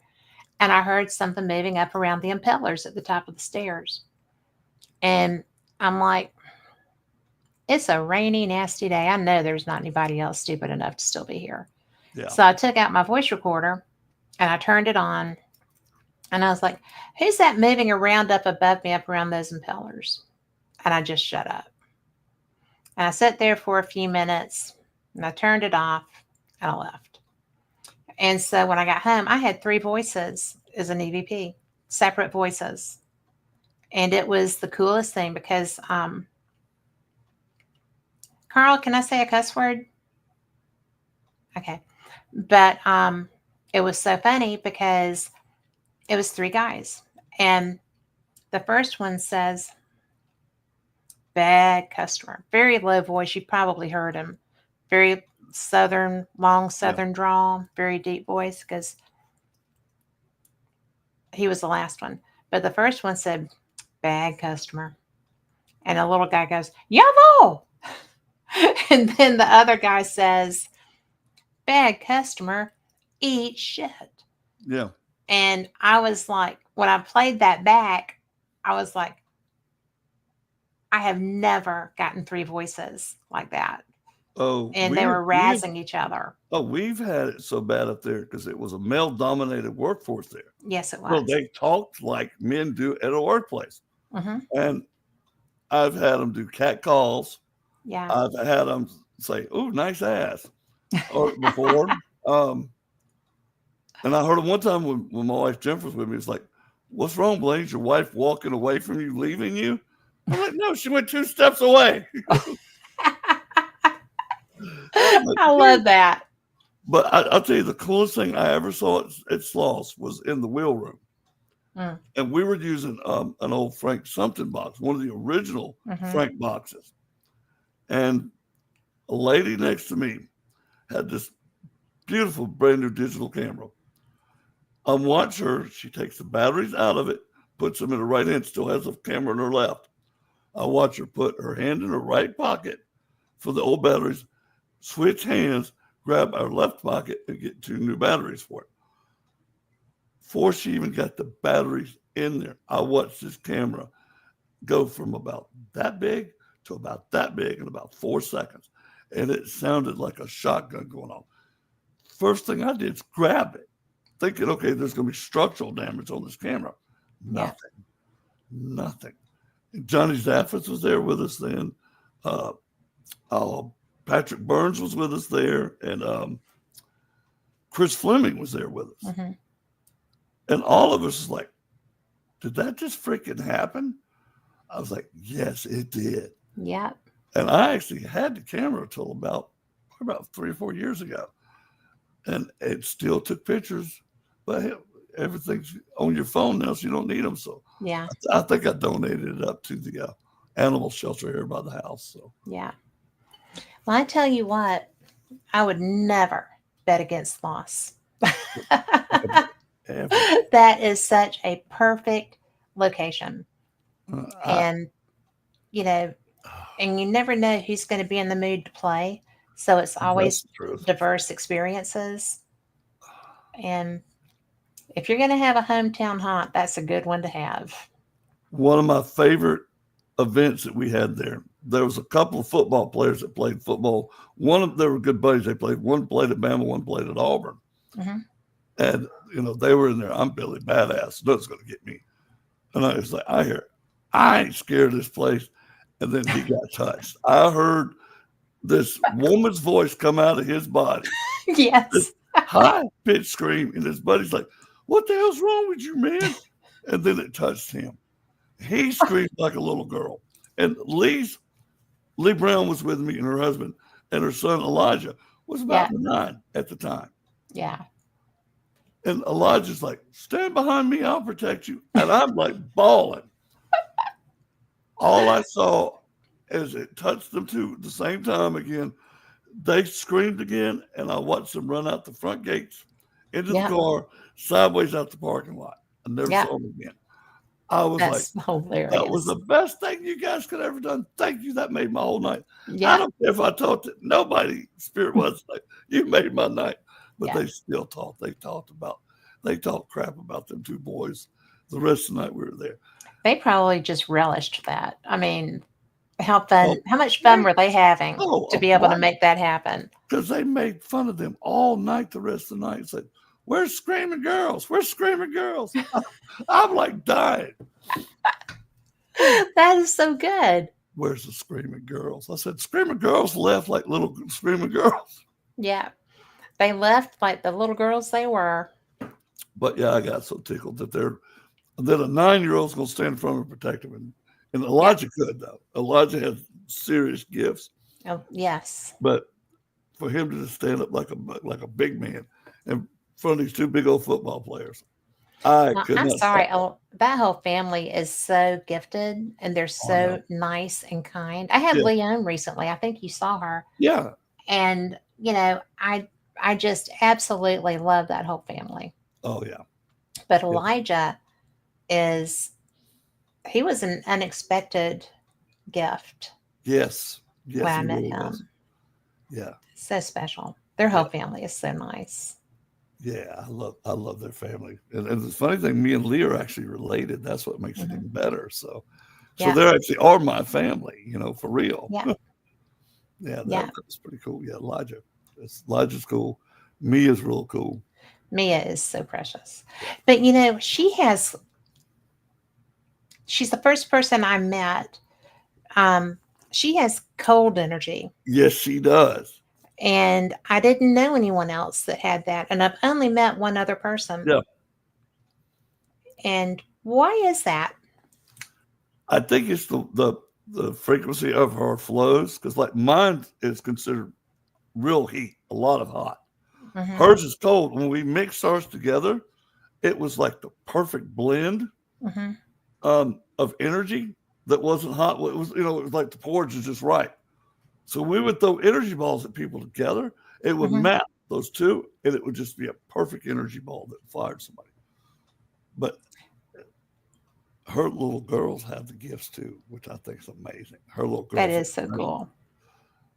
that I tell you Charlie. what, they make beautiful women in that family. Oh, I'm telling you, all the way down from Mama, Grandma Jenny Yeah. down to Mama Judy. Yeah. Did Just you never? precious people. Yeah, I love them to death, and I, I'm so glad that I get to hang around and Yeah. that we're cool and like I know Lee and Gwen are on a special mission right now. They're doing Hmm. something. I can't say what they're doing because I would be doing the same thing in about 3 weeks. Yeah. But it's just really special to have projects, to be able to do things that you love, be Yeah. doing things. Well, It's just Lee, cool. yeah, Lee pretty much now has made paranormal her full time job. She Hmm. does as many events as she can do. Yeah. She does readings. She does the network for All Access Network. Hmm. Um, we just started getting advertisers, which is nice. Yeah. Um, we've got a whole bunch of people that want to come on the network, and then they're like, your numbers, they're great. Our numbers are just amazing me how many people listen to us just goof off and talk about serial killers, Hmm. or paranormal stuff. Or Yeah. Serial killer conversations freak me out because I feel like that manifests that energy. well, we do And one every Monday night called I know. Serial Killers, Supernatural, and Murderers. But what we do though is we don't glorify the serial killer. No. We let you know what they did and why they did what they did. Hmm. But we also focus on their victims and Yeah. give them light. So what little Yes. bit of bad we bring with the energy of serial killers, I counteract it with the energy of the good positive energy of the people they hurt and giving them the freedom and way out of having to live through that nightmare over and over. Yeah. And it informs people about what to look for. Because now I won't do one more thing on serial killers. In your lifetime you were around 34 serial killers. That's Yeah. scary. Well, it is scary. And, there, but for the luck of the draw go you. Thank you. So, and and I'm going to tell you, they are so good at camouflaging. Oh, more on They ever. are apex predators Yes. and they are so good. I mean, I knew one and never, ever, ever felt him as that. Oh, you mass well then. He was astounding. Yeah. And I had another friend who had killed someone, not intentionally, but still hid the body and didn't um, report it. Yeah. And so there was a big thing, big to do going on. And he was, because we were looking for him. And he was trying to live life normal and failing miserably. And it was just so bizarre. I can And imagine. so because I just knew that he was, but it was a friend. Yeah. That's why it was an accident. And so he was tripping, right? He had killed his friend. He was, they were trying to find out, where he was and, where the friend was. And then when they found him, they were trying to figure out what the hell happened. And in all of this, my friend is just tripping, but he's maintaining a facade, right? Yeah. Yeah. But when that's happening. Yeah. I mean, that it was just chaos, right? When you were around him, he was just so chaotic. And about a week later, he was arrested. And I was like, oh, okay, now I understand that. Because I'd never seen that energy before. Yeah. Because I was young. I was like 19. Yeah. But it was, I did learn what to look for. So, it was educational. And Lori in chat, like I said, this is my best bud. But she said she didn't even know she was a killer in a past life. She was. We were at Bannockburn House in Scotland. Nice. And the one of the spirits there, she was getting interaction, and the spirit was like, "You killed me." And Lori's like, "What?" Yeah. And she kept trying to apologize, and the spirit was having none of it. None of it. And it was, I mean, from my side, it was funny. Oh, yeah. Right? Because this is the nicest person that you're ever going to run across. Yeah. And yet, it had to be during the Battle of Bannockburn, I'm pretty Yeah. sure. But it was just like, you killed me. I've had spirits tell that to me before too, and I'm like, oh, which life did I kill you in? Because I've had several. Yeah. Or you killed me in a duel, or you took my woman, or it was always something that I did. I'm like, if I did do it, I'm sorry. Just life is life. What else? Well, she was trying to apologize. Yeah. And that spirit was having none of it. None of it. She was like, yeah, please, that wasn't me now. I'm a different person now. Please forgive me. And I was like, no. They didn't care. With the rods. No. Nope. And it was strong. Oh, yeah. It was so strong. So, but I was just like, oh dear, we need to probably walk out that door. Well, you'll hear something cool as hell that happened Tell to me. At that old Shelby County cemetery, the Confederate cemetery. Mm-hmm. I kept getting, and I had Matt and Lee with me, and I kept getting drawn to this one tombstone. Okay. And I could not go away from it. And I looked down, and Lee looks at me and goes, that's you. And I'm looking at myself in the ground, my spirit, and I had a conversation with one of my past lives. Past lives. How cool. Now, this is the baddest part of all, though. What? We walked away, and I told him, okay, we'll come back. Nobody's in the cemetery but me, Matt, and Lee. Ain't nobody there. We walk away to talk to a couple of other soldiers. They're appearing to us.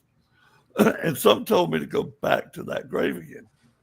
I went back, and there was a bullet sitting on the tombstone that was not there, and it has a dent inside it where it hit bone. I've got that bullet.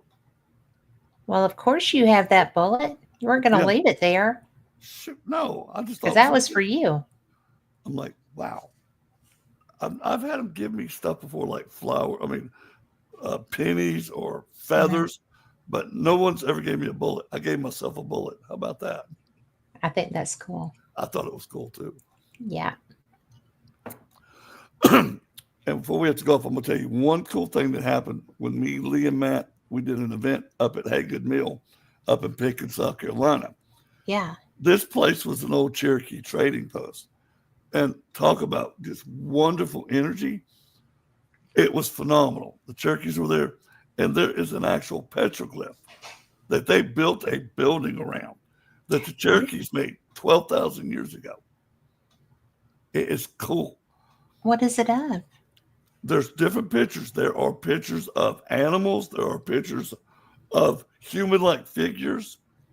There are pictures of what looks like houses, like square frame houses we live in. But quite a few of them. There's probably over 200 petroglyphs on that rock. And you can look it up at Haygood Mill, I will. Hagood Mill. Mm-hmm. And the energy we picked up there was so amazing. And I found me 4 like us people that came on the event and didn't know, nobody knew. One was a little girl that was 12.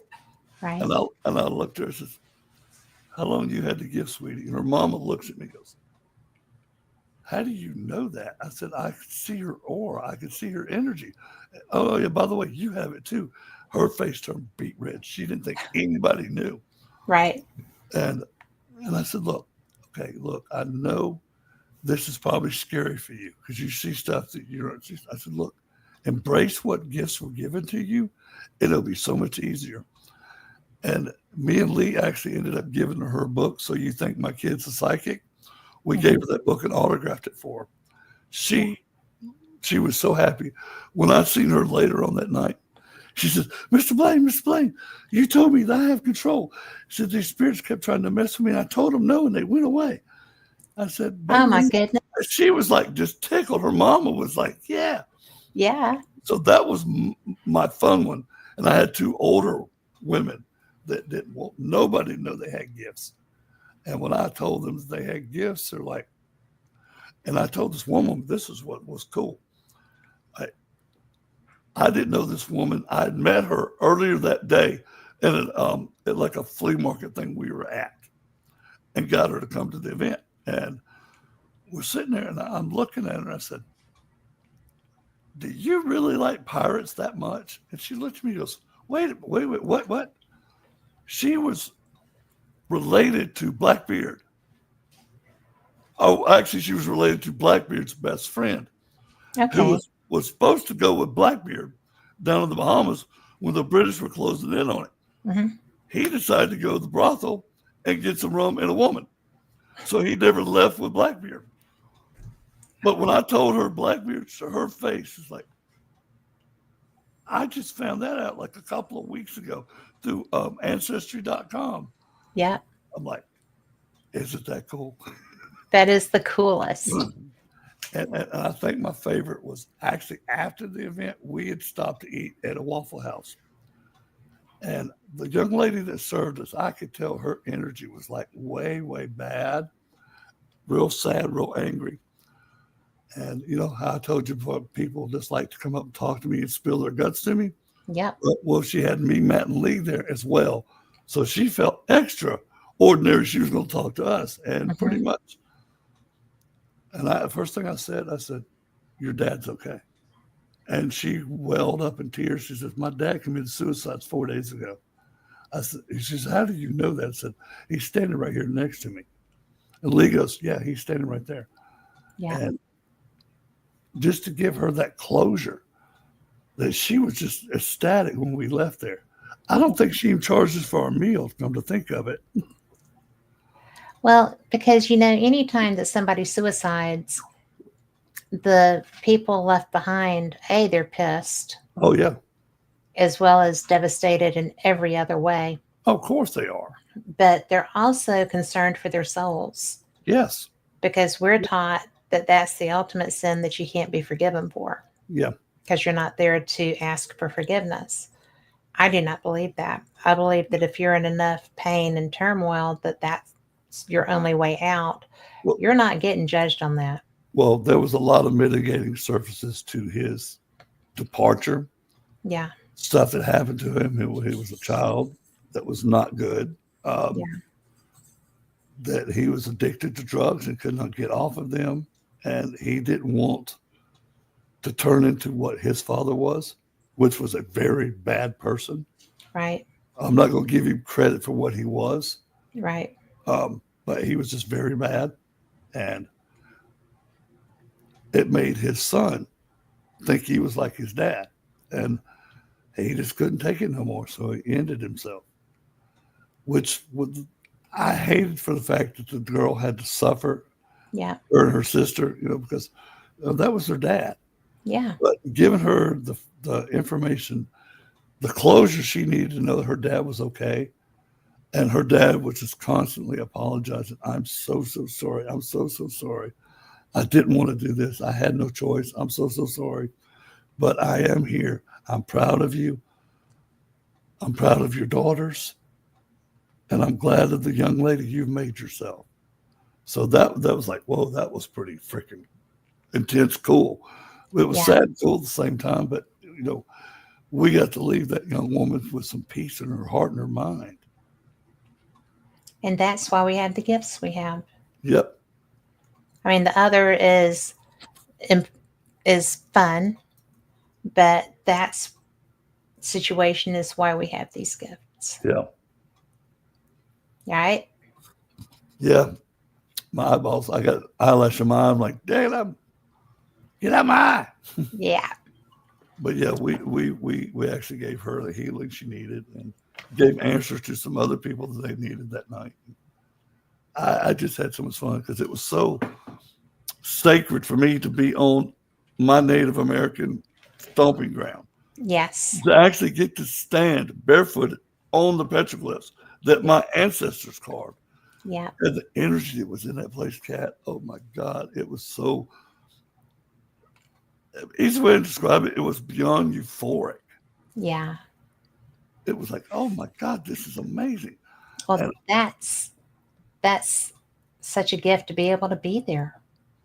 And the fact that we can go back anytime we want to. We're the exclusive paranormal team or events for that place now. Oh. But we can get other people there. And our good friend Brandon, he's the one, he's a retired Marine. And that's his job. He takes care of the place. Okay. He keeps the cabins up good and all that fun stuff. Well, I'm looking at the clock and we've got 2 minutes. Dos minutos. Tell people about your show so they can find you. Okay, we're on this network called All Access Network. We're on Monday nights, but you can find them on my Facebook page, Letriana Brown's Facebook page. Mm-hmm. Our show is called Serial Killers, Supernatural, and Murderers. We pick a different serial killer every week we talk about. You can find me on Facebook under Blaine Rohan. I'm the only one. You can go buy my book called Our Sacred Journey. It is on Amazon. It is, matter of fact, if you can see it, that's my little, if I can get it to show you. There you go. There you go. But that was fun to write. That's my origin story. Yes. You can find us, and we do all kind of shows like Cats Network does. Yeah. I think we just picked up a fitness guy and a cooking show. So we do paranormal and other stuff too. So that is cool. Yeah. Well, I cannot tell you how much fun I've had talking with you. Me too. I mean, this is so fun. I missed you. I know. We need to get back together and do stuff again. We do. Let's do it. As close as we live to each other. Come on. Yeah. Let's just do that. Yeah, definitely do that. But yeah, you guys can see me and Kat both down at the Deep South Comic-Con down in Ozark, Alabama, August 9th and 10th. Yeah. We're going to have Tony Moran, who was the original Michael Myers. Letriana Brown's going to be there. I'm going to be there. Kat's going to be there. Yeah. There's a lot of other celebrities that are going to be there, celebrities, actors, all kind of cool stuff. But yeah, it's pretty fun. You guys come on down and visit with us. Yes. And say hello. Don't just come and Yeah. walk by. Say hey. Yeah, definitely come say hi. Yes. And go to some of our workshops we're doing. Yes. We'd love to have you in there. So, well, all right. For everyone in chat, thank you so much. If you're listening to this, you are the reason we do this show. And I appreciate every one of you. And we will see you next week. Same cat time, same cat channel. Be blessed.